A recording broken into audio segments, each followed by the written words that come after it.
Integration जो है ये ध्यान सुन लेना। अगर आपको कहा गया कि 0 से 8 ये बताओ ना, तो हमने बात की कि जो GIF फंक्शन है वो हर इंटीजर पे ब्रेक होगा। तो आप इसको कैसे कैसे ब्रेक करोगे, 1 पे, 2 पे, 3 पे, 4 पे ना, तो बहुत बड़ा हो जाएगा। तो मैंने लिखवा दिया था कि n इंटू n माइनस 1/2। तो आप डायरेक्ट क्या करोगे, n का मतलब होगा यहाँ पे 8, तो यहाँ लिखा देखो 8 इंटू 7/2, 2 से कट किया 4 टाइम्स, 7 4 जा कितना हो गया 28। लेकिन इसका एक रिस्ट्रिक्शन है कि ये 0 से स्टार्टिंग होगी तो ही आप डायरेक्टली लगा सकते हो।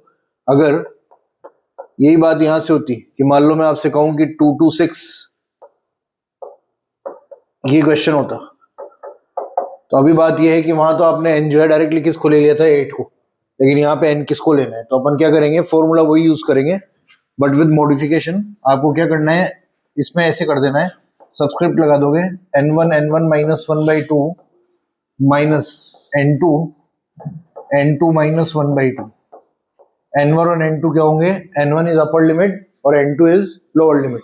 n1 जो है वो तो उच्च सीमा हो जाएगी और n2 जो है वो निम्न सीमा। ये अपर लिमिट हो गई तो 6 माइनस 1 का मतलब कितना हो गया 5/2 माइनस लोअर लिमिट का मतलब हो गया 2। यहाँ 2 रखोगे तो 2 इंटू 2 माइनस 1 इज 1/2, 2 से 2 टाइम्स कटा, 2 से 3 टाइम्स कटा, 15 माइनस 1 कितना हो गया 14। तो आपको कुछ भी सोल्व करने की जरूरत नहीं है, आप डायरेक्टली जो है इससे यूज करके आंसर निकाल सकते हो। तो अगर 0 से स्टार्टिंग होगी तो n इंटू n माइनस 1/2, और अगर इस तरह से है 0 नहीं है तो आप ये वाला फॉर्मूला यूज करो। करें नोट एक बार।